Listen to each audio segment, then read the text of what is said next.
Hello my young friends, good morning. आप सबों का स्वागत है मेरे चैनल फिजिक्स प्लस 2 में। मैं सुरेश सर फिर एक बार आपके साथ क्लास 12 के फिजिक्स को लेकर। चैप्टर है करंट इलेक्ट्रिसिटी, टॉपिक्स न्यूमेरिकल्स। कुछ प्रॉब्लम्स आज हम लेके आए हैं आपके साथ, जो प्रॉब्लम्स क्लास 12 के एग्जामिनेशन में भी आता है और हर तरह के कॉम्पिटिटिव एग्जामिनेशन, चाहे वो नीट का हो, चाहे जेई का हो, इंजीनियरिंग हो, मेडिकल हो, या फिर टीजीटी हो, पीजीटी हो, जिस तरह का क्वेश्चंस जो फिजिक्स से रिलेटेड है एग्जामिनेशन, उसमें इस तरह के क्वेश्चन पूछे जाते हैं और बड़ा इंटरेस्टिंग टाइप का प्रॉब्लम्स है जो आप आसानी से सॉल्व कर सकते हैं। आइए देखिए, पहला क्वेश्चन है, दो तार का समतुल्य प्रतिरोध श्रेणी क्रम में 9 ओम और पार्श्व क्रम में 2 ओम है। दो वायर है, there are two wires whose equivalent resistance in series is 9 ohm and in parallel is 2 ohm। दो तार का समतुल्य प्रतिरोध श्रेणी क्रम में 9 ओम और पार्श्व क्रम में 2 ओम है, तो दोनों तार का प्रतिरोध अलग अलग निकालें। The equivalent resistance of two wires in series is 9 ohm and in parallel is 2 ohm। Find the equivalent resistance of individual wires। Individual wires का निकालना है, रेसिस्टेंस कितना होगा।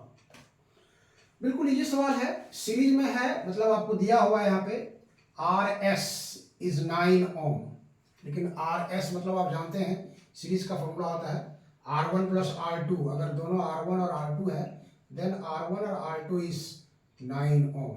ये आपका एक इक्वेशन आ गया। पार्श्व क्रम में पैरेलल में है 2 ओम, मतलब यहाँ पर आपको दिया हुआ है RP is 2 ohm, R equivalent resistance in parallel, और RP का फॉर्मूला आप जानते हैं for two resistance R1 into R2 by R1 plus R2। यहाँ पे ये 2 दिया हुआ है, तो ये हो गया R1 इंटू R2 और R1 प्लस R2 9 दिया हुआ है, इसलिए यहाँ से R1 इंटू R2 9 इंटू 2 18 ओम चला आया आपको यहाँ से। तो एक इक्वेशन यहाँ से आया ये, और एक इक्वेशन यहाँ से है 1, R1 plus R2 is 9 ohm, R1 into R2 is 18 ohm. तो आप क्लास 7-8 से पढ़ते आ रहे हैं A इंटू बी इतना और A प्लस बी इतना, तो A और B का वैल्यू कैसे निकाल सकते हैं। देयर आर मेनी प्रोसेस, बहुत सारा प्रोसेस है। आप एक प्रोसेस यहाँ यूज कर सकते हैं, R1 minus R2 equal to under root R1 plus R2 का whole square minus 4R1 R2। तो ये R1 माइनस R2 चलाएगा, R1 प्लस R2 कितना हो गया आपका 9 का square minus 4 into R1 into R2 18। तो ये हो गया आपको R1 माइनस R2, 9 का स्क्वायर कितना हुआ 81, और ये कितना हो गया 4 इंटू 18 72। तो ये हो गया R1 माइनस R2, निकाल दीजिए यहाँ से, ये हो जाएगा आपको 9, मतलब R1 minus R2 is 3 ohm. तो आप देखिए दो इक्वेशन आपके पास आ गया, एक है R1 plus R2 is equal to 9, और एक यहाँ से आ गया आपको R1 माइनस R2 इज 3। दोनों को ऐड कर दीजिए, आप ऐड करते हैं यहाँ से, तो ये minus R2 plus R2 cancel हो गया, R1 2R1 इज 9 प्लस 3 12, इसलिए R1 is 12 by 2, that is R1 is 6 ohm. ये आपको निकल गया R1 का वैल्यू यहाँ से, और तब R2 का वैल्यू होना चाहिए, R1 प्लस R2 9 है, तो R2 will be 9 minus R1, तो 9 माइनस 6 दैट इज 3 ओम। तो ऑप्शन भी आपको हो सकता है कि यहाँ पे 4 ऑप्शन दिया हो सकता है, कहेगा कि R1 R2 का वैल्यू कितना होगा, तो आपका आंसर होना चाहिए 6 ओम एंड 3 ओम। तो ये हो गया एक आंसर यहाँ से आपका, ये आ गया आपको R1 इज इक्वल टू 6 ओम और R2 इज इक्वल टू 3 ओम। ये इसका आंसर आ गया आपको, दोनों का इंडिविजुअल रेसिस्टेंस। तो दो वायर्स अगर सीरीज में जुटा हुआ है और उसका इक्विवेलेंट रेसिस्टेंस 9 ओम है और पैरेलल में जुटा हुआ है 2 ओम है, तो दोनों का रेसिस्टेंस अलग अलग कैसे निकालेंगे, दिस इज आंसर। ठीक है, क्लियर है, बिल्कुल इजी, आसानी ढंग से आप इसको बना सकते हैं। आइए क्वेश्चन नंबर 2 देखते हैं हम लोग। क्वेश्चन नंबर 2 भी देख सकते हैं आप, उसी ढंग से बना सकते हैं। ठीक है, ओके, आगे बढ़ते हैं। क्वेश्चन नंबर 2 देखिए, वहां कह रहा है कि 24 ओम प्रतिरोध का एक तार चित्रानुसार एक वृत्त के रूप में मुड़ा हुआ है। 24 ओम प्रतिरोध का एक तार चित्रानुसार एक वृत्त के रूप में मुड़ा गया है। यहाँ पर रेसिस्टेंस इसका दिया हुआ है, रेसिस्टेंस दिया हुआ है 24 ओम, और मोड़ा गया है कैसे, तार दिख रहे हैं आप यहाँ से ए बी ऐसे आकर के फिर ऐसे मुड़ गया है, सेंटर यहाँ पर है इसका, और 60 डिग्री है वहाँ पर बता रहे हैं, एंगल जो है वो 60 डिग्री है। तो ए और बी के बीच का समतुल्य प्रतिरोध आपको निकालना है, equivalent resistance. A wire of resistance 24 ohm is bent in the form of circle as shown in the figure. Then find the equivalent resistance between A and B. A and B से आपको equivalent resistance निकालना है। ये wire ऐसे है, आपको इस ढंग से आप समझ सकते हैं, इसको आप समझ सकते हैं। तो हम लोग उसको क्या करते हैं कि ये जो रेसिस्टेंस है आपका इस वायर का जो ऐसे जुड़ा हुआ है, तो हम लोग इसको इस ढंग से ले सकते हैं। एक रेसिस्टेंस ऐसे ले लीजिए आप ऊपर से, मतलब सर्किल का एक रेसिस्टेंस हो गया आपको, एक पूरे सर्किल का रेसिस्टेंस कितना हो जाएगा, और दूसरा रेसिस्टेंस जो यहाँ पर जुड़ा हुआ है उसको आप ऐसे दिखा दीजिए इस तरह से, इसका रेसिस्टेंस कितना होगा आपको, ये जो वायर जुटा हुआ है यहाँ से ये ऐसे करके, तो इसका रेसिस्टेंस आपको बता देना है कितना। तो इस वायर का रेसिस्टेंस अगर हम निकालते हैं, टोटल वायर देखिए, टोटल वायर का एंगल यहाँ पर है 360 डिग्री। 360 डिग्री आप समझ लीजिए यहाँ से कि 360 डिग्री एंगल के लिए टोटल रेसिस्टेंस हो जाएगा 24 ओम। सर्किल के रूप में अगर टोटल रहता, टोटल सर्किल बना हुआ रहता, तो 360 एंगल के लिए रेसिस्टेंस होता है 24 ओम।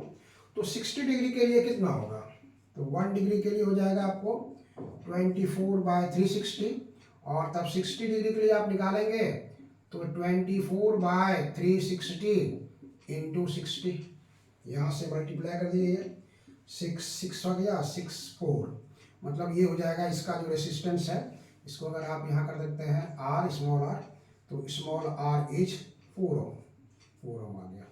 टोटल वायर का रेसिस्टेंस कितना है 24, तो नीचे वाले का कितना आ गया 4, तो इधर का जो रेसिस्टेंस हो जाएगा वो हो जाएगा, इसको अगर कैपिटल आर आप मानते हैं तो capital R is 24 minus 4 that is 20 ओम। 20 ओम का उसका रेसिस्टेंस हो गया। तब आपको ये फिगर आपको किस रूप में आ जाएगा, दैट इज इन पैरेलल। तो अगर आपका ए और बी यहाँ पर है तो आप निकाल सकते हैं therefore R A B, R into R बटे आर प्लस आर।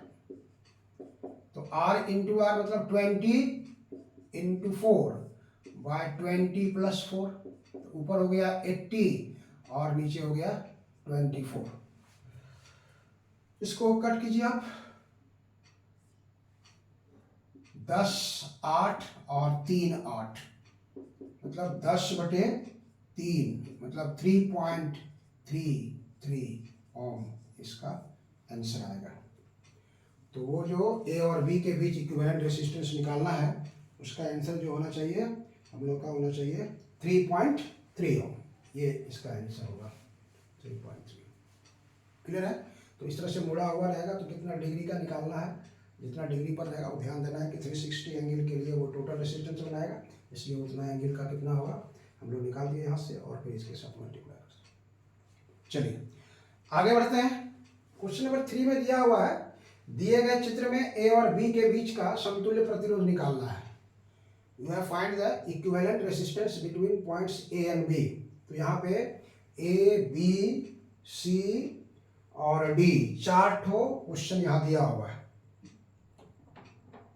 एक क्वेश्चन में 4 रेसिस्टेंस यहाँ पर दिया हुआ है, तो आपको निकालना है कितना होगा ऐसा रेसिस्टेंस। तो पहला हो गया, दूसरा हो गया, तीसरा नंबर में आते हैं। सवाल देखिए, तीसरा नंबर में जो प्रॉब्लम्स है उसको हम लोग कैसे सॉल्व करेंगे।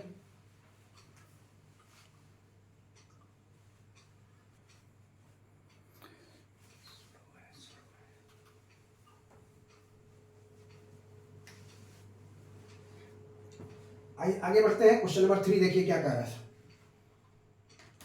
क्वेश्चन नंबर 3 में दिया है ए और बी के बीच का समतुल्य प्रतिरोध निकालना है। You have to find the equivalent resistance between A and B. पहला फिगर देखिए, आप देख रहे हैं जस्ट लाइक ए है, ये ए के रूप में बना हुआ है, ए के रूप में बना हुआ है, और इसका आपको इक्विवेलेंट रेसिस्टेंस बताना है कितना होगा। तो यहाँ पर अगर गौर करेंगे आप देखेंगे तो ये दोनों सीरीज में है, ये दोनों सीरीज में है और ये पैरेलल में है, यहाँ ए है यहाँ बी है। अगर इसको आप ऐसे खींच देते हैं तो ये हम ए नंबर सोल्व कर रहे हैं यहाँ से, आपको मतलब ए नंबर का जो फिगर आ जाएगा आपको यहाँ से, ए नंबर का जो फिगर आ जाएगा, यहाँ पॉइंट अगर आपका ए है, ये पॉइंट अगर ए है तो ये है आपका 10 ओम, दिस इज योर 10 ओम। उसके बाद ई से दो पार्ट आ जाएगा, यहाँ पर पॉइंट ई आ गया और यहाँ पॉइंट सी है, ये पॉइंट सी है। तो एक रेसिस्टेंस इधर से है, यहाँ पर देखिए ये दोनों 10 और 10 सीरीज में हो जाएगा, मतलब ये 10 ओम और ये 10 ओम यहाँ से आया, और नीचे से एक तो 10 ओम है आपका, ये 10 ओम है, और ऊपर ये 10 ओम है, ये 10 ओम है और ये 10 ओम है। फिर यहाँ से सी से बी तक एक तो जुटा हुआ है 10 ओम रेसिस्टेंस, यहाँ पर भी जुटा हुआ है। तो आपको इस सब का इक्विवेलेंट रेसिस्टेंस बताना है कितना होगा सबको एक साथ। तो फिर इसको और आप इजी कर सकते हैं, तो ये 10 ओम हो जाएगा, ये 10 ओम हो जाएगा, फिर ऊपर से एक तो ले सकते हैं 10 और 10 सीरीज में है तो ये 20 ओम हो जाएगा। फिर यहाँ से आपका एक 10 ओम आ जाएगा, 10 ओम आ जाएगा, और फिर यहाँ से आपका बी हो गया, ये 10 ओम आ गया। तब आप क्या कीजिए, आर ए बी निकालिए, आर ए बी यहाँ से निकालते हैं, तो आर बी ये निकालेंगे हम लोग, तो ये 10 हो गया, प्लस ये दोनों पैरेलल है, तो दोनों पैरेलल है तो 20 into 10 by 20 plus 10, R1 into R2, R1 into R2 by R1 plus R2 plus 10 वहाँ से चलिए, तो ये हो जाएगा आपका 10 प्लस 200 बाय 30 प्लस 10, यहाँ से एक जीरो कैंसिल कर दीजिए, पूरे का एलसीएम ले लीजिए 3, 10 3 जा 30 प्लस 20 प्लस 30 60 प्लस 20 80 बाय 3 ओम, ये इसका ऑप्शन आएगा 80 बाय 3 ओम। इसका ए और बी के बीच का इक्विवेलेंट रेसिस्टेंस ये होगा 80 बाय 3, और इसको आप डिवाइड कर सकते हैं तो ये आ जाएगा 26.6 ओम, ये इसका आंसर आएगा, ए का आंसर हो जाएगा ए और बी के बीच का इक्विवेलेंट रेसिस्टेंस, तो ये हो जाएगा 26.6। ठीक है, क्लियर है। आइए अब बी को देखते हैं, बी का सर्किट बी में कितना होगा वो हम लोग बनाते हैं। सर्किट बी,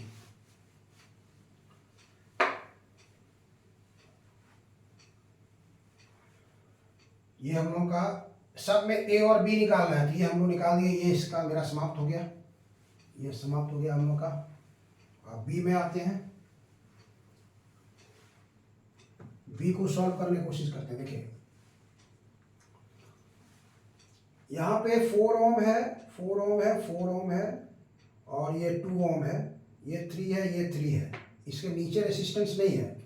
तो नीचे रेसिस्टेंस नहीं है मतलब ये पॉइंट सब एक कॉमन पोटेंशियल पर होगा, ये सबका जो पोटेंशियल होगा सेम होगा, सब एक पॉइंट पर कनेक्टेड है, ये एक पॉइंट पर कनेक्टेड है। तो हम लोग इसको ऐसा करते हैं, देखिए यहाँ से इसको मिला करके एक ले आते हैं और इसके साथ इसको जोड़ देते हैं। मतलब आप क्या कीजिए, उसको इस ढंग से बनाइए। देखिए यहाँ पर हम ए पॉइंट है, आपका ए पॉइंट है, तो ए से आप लेके चलिए, इधर से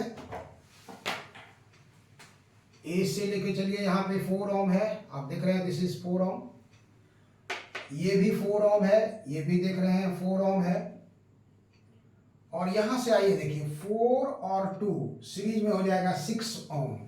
मतलब आप इसको यहाँ पे 3 ओम है आपका, यहाँ पे 3 ओम है, और यहाँ से दोनों को मिला करके आप दे सकते हैं 6 ओम। उसके बाद फिर यहाँ से एक 3 ओम है इसके साथ, और फिर यहाँ पर आपका बी है, ये फिर 3 ओम है। ये हम लोग इसको हटा दिए, ये दोनों हट करके मेरा 6 ओम आ गया, दैट इज 6 ओम, और ये 3 है ही। अब ये 6 और 3 पैरेलल में हो गया, तो 6 और 3 पैरेलल में हो जाएगा, तो 3 into 6 by 3 plus 6 18 by 9 that is 2 ohm, that is 2 ohm हो गया। मतलब आप इस तीनों को हटा करके एक रेसिस्टेंस रख सकते हैं आप। यहाँ से ये हो गया, ये हो गया, और यहाँ से ले लीजिए आप 2 ओम, ये 2 ओम ले लीजिए, और फिर ये 3 ओम हो जाएगा यहाँ से, ये यहाँ से आ गया आपको बी।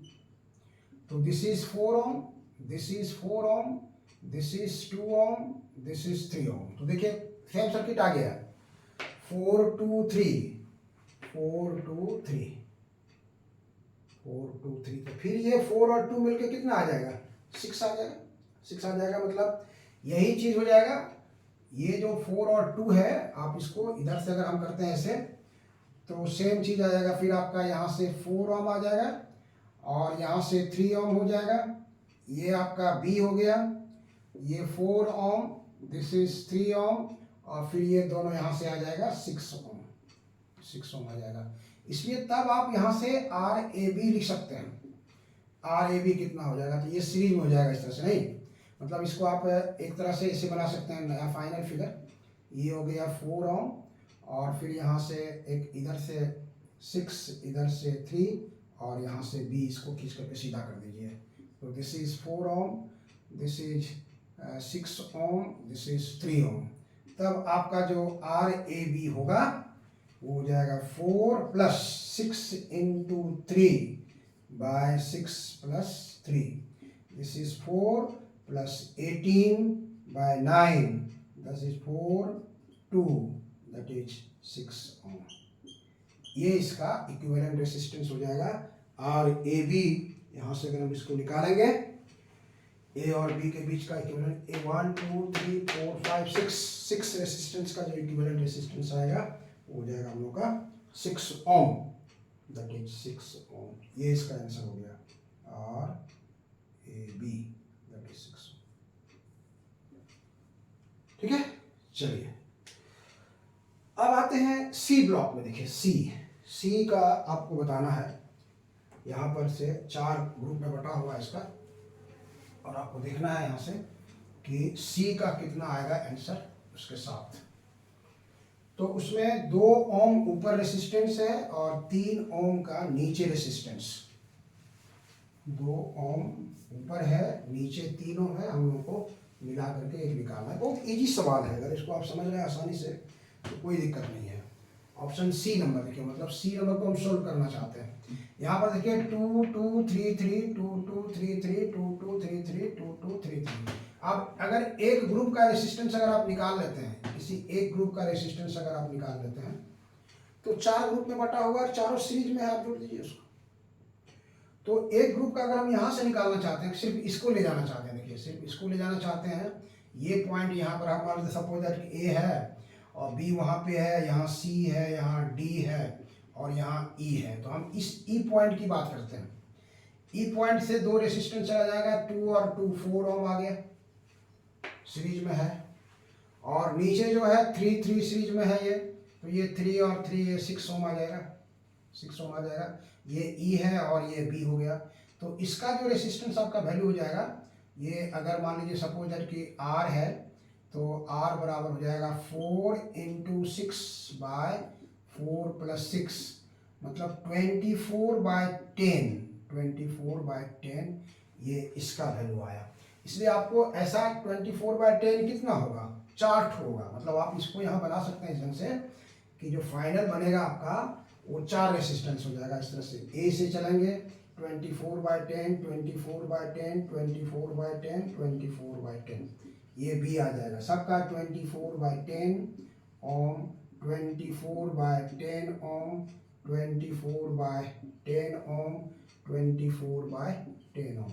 इसलिए R A B 4 into N R हो जाएगा, 4 × 24/10, 4 × 24/10 ले लेंगे तो ये हो जाएगा 96/10, that is 9.6 ohm, that is answer 9.6 ohm. ये इसका आंसर आ जाएगा। तो क्वेश्चन नंबर सी का जो 3 का सी है वो इसका आंसर आ जाएगा 9.6। ओके, आइए देखते हैं डी नंबर क्या कहता है। वहां देख रहे हैं 3 2R रेसिस्टेंस दिया हुआ है। 3 रेसिस्टेंस वहाँ दिया हुआ है 2R, और वहाँ पर आपको उसका इक्विवेलेंट रेसिस्टेंस निकालना है। ये भी इजी सवाल है, खाली समझना। ये तो हम लोग का समाप्त हो गया, इसको हम इसको यहाँ से साफ कर दे रहे हैं। इसमें ये लाइन यहाँ पे दिया हुआ है। इस लाइन को देने का मतलब क्या है कि they C and B are at the same point और A और D are at the same point. मतलब आप A से अगर चलते हैं, A और B को देखिए, ये पॉइंट A है और ये पॉइंट B है आपका। तो A से एक रेसिस्टेंस चल रहा है और B से भी एक रेसिस्टेंस चला, यहाँ से ये चला, ये मिल गया इसके साथ। C कह रहा है B पर है, तो जहां B है वहां पर आप C भी दे दीजिए। B और C एक पॉइंट है, और फिर कह रहा है कि A और D एक पॉइंट है, मतलब यहाँ पे आपका A के साथ साथ D भी है। तो इसका मतलब है कि C, B और D के बीच में एक रेसिस्टेंस है, B और D के बीच में एक रेसिस्टेंस है, यहाँ पर देखें। तो ये एक ऐसे हो जाएगा, आपको इस तरह से रुक जाएगा। और फिर C और D के बीच में एक रेसिस्टेंस है, तो C और D जहां पर रहा वहां पर एक रेसिस्टेंस और आ गया ऐसे। तो इस तरह से 2R 3 resistance are in parallel में वो जुटा हुआ है। उस ढंग से उसको लिखने का मतलब हो गया आपको 2R और 3R ये दोनों पैरेलल में जुटा हुआ है। तो पैरेलल में अगर जुटा हुआ है तो पैरेलल का फॉर्मूला आप जानते हैं, इसका आपको निकालना है। अगर 1/RP है, इसको हम कर देते हैं, तो 1/2R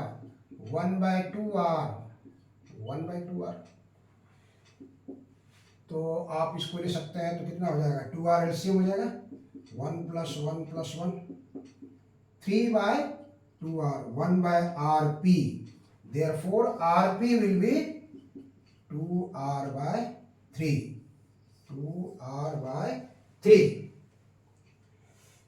2R/3 ये इसका आंसर होगा, हम लोग का। तो इस तरह का न्यूमेरिकल्स जो है करंट इलेक्ट्रिसिटी में बहुत एग्जामिनेशन के पॉइंट ऑफ व्यू से बहुत इंपॉर्टेंट है। और जो भी एग्जामिनेशन हो, चाहे क्लास 12 का हो, चाहे नीट का हो, चाहे इंजीनियरिंग का हो, चाहे पीजीटी का हो, चाहे टीजीटी का हो, हर जगह इस तरह के सवाल को पूछा जाता है। तो कैसा लगा आपको मेरा वीडियो? अच्छा लगे तो इसको लाइक करना, सब्सक्राइब करना और शेयर करना कभी नहीं भूलिएगा। चलिए, इस तरह से फिर वीडियो लेकर के हम आते हैं आपके साथ। तब तक के लिए धन्यवाद।